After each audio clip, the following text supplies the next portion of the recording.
Bonjour, je m'appelle Véronique. Je suis une conteuse d'histoires, pas comme les autres.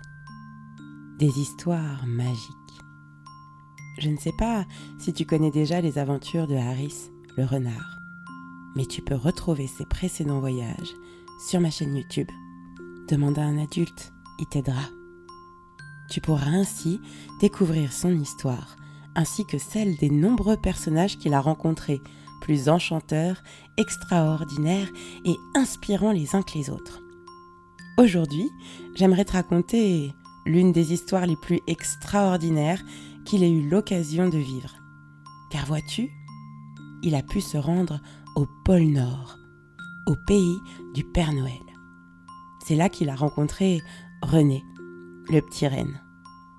Installe-toi confortablement, je vais te raconter son histoire.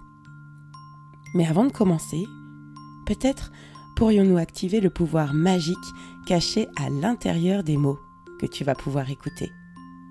Pour les activer, tout ce que tu as à faire, c'est à répéter après moi, à haute voix ou avec ta voix intérieure, « Ho, ho, ho ». Encore une fois, « Ho, ho, ho ». Allez, une petite dernière, « Ho, ho, ho ». Ah, ça y est, je sens la magie qui monte. Ah, mais j'y pense, je ne t'ai pas encore parlé du pouvoir magique de cette histoire. Je ne sais pas si tu as remarqué, mais nous avons beaucoup de choses par deux. 2 mains, 2 jambes, 2 pieds, 2 oreilles, qui peuvent choisir d'écouter le message au-delà de mes mots. Et je vais te révéler un secret. Nous avons aussi 2 paires d'yeux. Il y a les 2 yeux de la tête, mais nous en avons 2 autres, dont peu de personnes parlent, parce qu'on ne peut pas les voir. Ce sont les yeux du cœur. Grâce à ces yeux du cœur, nous pouvons voir ce qui se cache derrière les apparences. Les apparences, c'est ce que l'on peut voir au premier regard ou dans le reflet du miroir, et souvent, la vérité se cache derrière. Tu sais, c'est un peu comme dans l'histoire où une vilaine sorcière a transformé un prince en grenouille.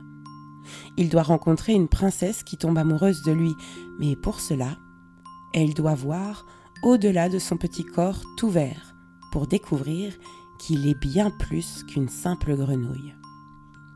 Et pour voir plus loin que les yeux de la tête, il faut pouvoir regarder avec les yeux de son cœur.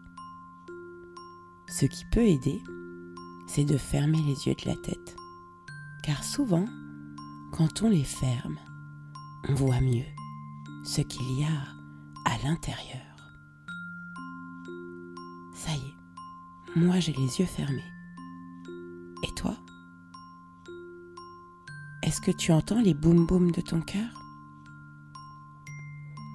Et plus tu ressens ton cœur qui bat dans ta poitrine, et plus tu imagines la couleur que pourraient avoir les yeux de ton cœur.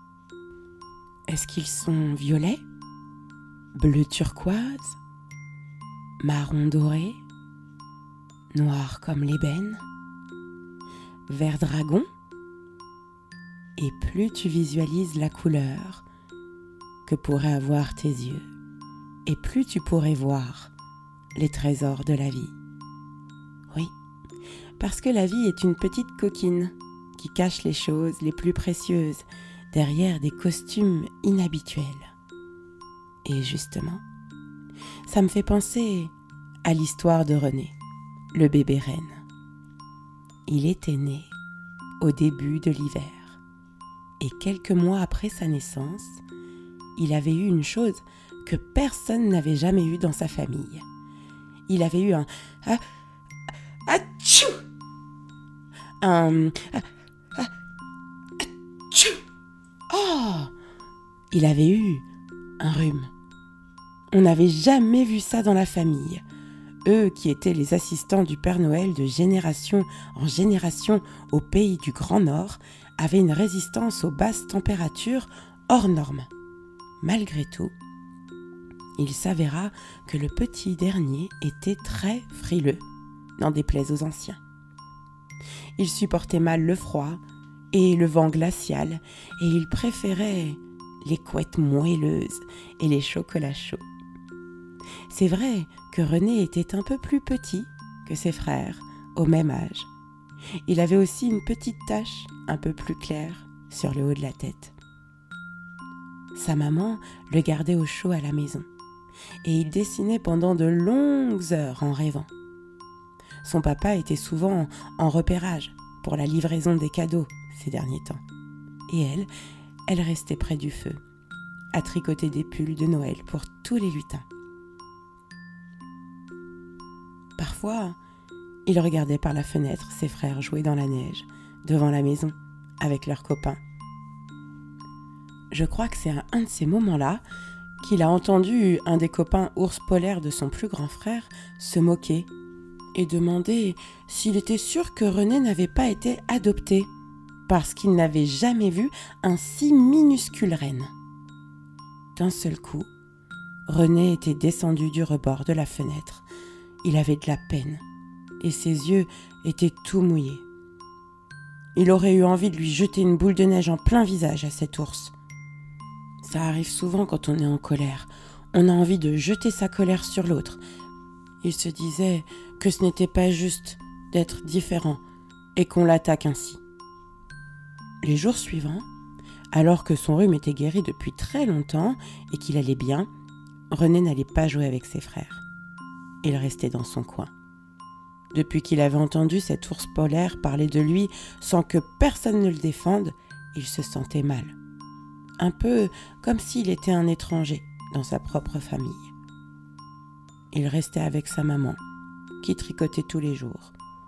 Faut dire que des lutins au pôle Nord, il y en a, hein. Elle était débordée. Il démêlait les fils quand cela faisait des nœuds. Il adorait la douceur et le moelleux de la laine chaude. Un jour, qu'elle était sortie à la mercerie acheter des pelotes, quelqu'un frappa à la porte. C'était Harris, le renard, accompagné d'un lutin.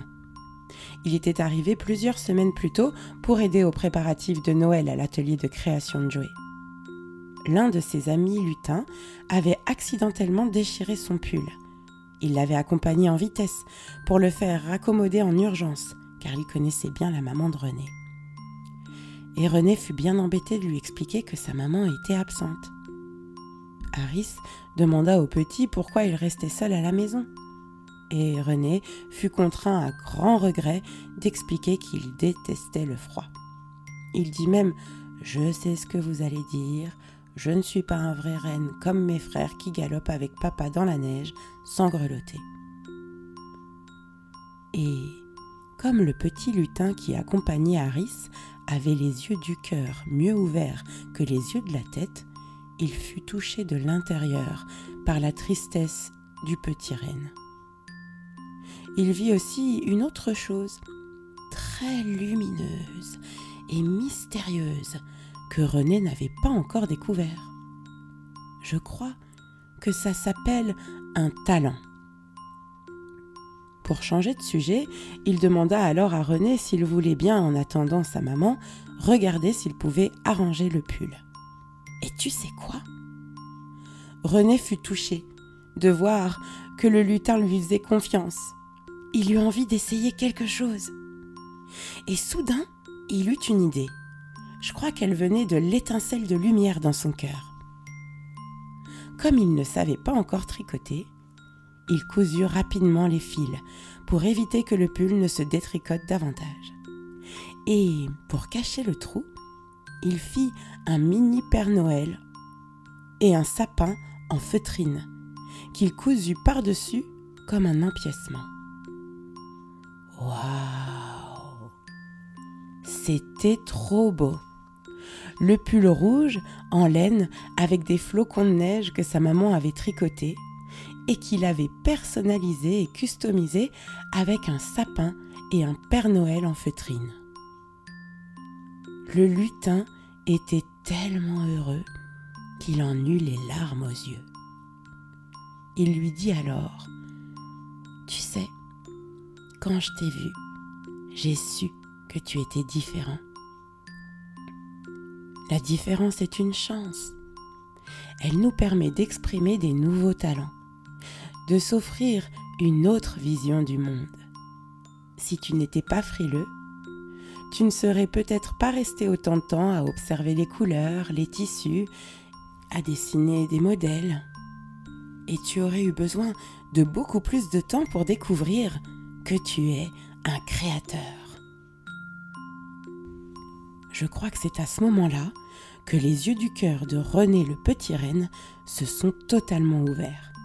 Il s'est rendu compte que les yeux de sa tête ne l'avaient poussé qu'à se comparer, qu'à regarder les différences entre lui et les autres, alors que ses yeux du cœur lui permettaient de découvrir ce qui le rendait unique, ce qu'il aimait vraiment, et ce pourquoi il était fait. À partir de ce jour-là, et bien qu'il garde les yeux de la tête bien ouverts, il utilisait plus souvent les yeux de son cœur pour pouvoir voir, au-delà des apparences, les talents et les dons que portaient celles et ceux qui étaient autour de lui. Il avait compris que les apparences étaient parfois trompeuses et que c'était souvent en les dépassant que l'on pouvait découvrir la vérité cachée derrière et les richesses des personnes qui nous entouraient. Tu vois, un peu comme on doit voir au-delà de la boîte ou du papier des bonbons en chocolat pour pouvoir les déguster. Ou comme certaines graines pas forcément très jolies que l'on plante et qui en poussant à l'intérieur cachent une très belle fleur. Et c'est comme ça que René le renne a décidé de confectionner des pulls de Noël made in pôle Nord. Ça veut dire fait au pôle Nord.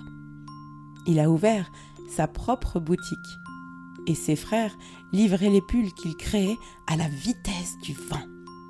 Chacun avait son rôle et une place unique qu'il avait toujours eue. Si tu regardes bien à l'intérieur de toi, je crois que tu pourrais le voir dans la boutique. Je crois même qu'il porte un pull identique au premier qu'il a réalisé avec le lutin, qui est devenu un très bon ami. Et je me dis que peut-être c'est grâce à René que cette mode est arrivée jusqu'à nous, car tu sais, les histoires magiques voyagent très vite dans toutes les directions du temps et de l'espace, jusqu'à ton cœur, et même au-delà. Et même que j'ai cette impression que les yeux de ton cœur sont grands ouverts maintenant. Alors, n'hésite pas à les utiliser et à écouter ton cœur pour découvrir toi aussi tes talents. Tu en as forcément, et ils attendent que tu te fasses confiance pour s'exprimer et que tu fasses ce que tu aimes vraiment. Bon allez, c'est pas tout ça, mais moi je dois aller aider à l'atelier de mes amis lutins. Alors je te souhaite le meilleur et je te dis à très bientôt dans une nouvelle aventure. Ho ho ho.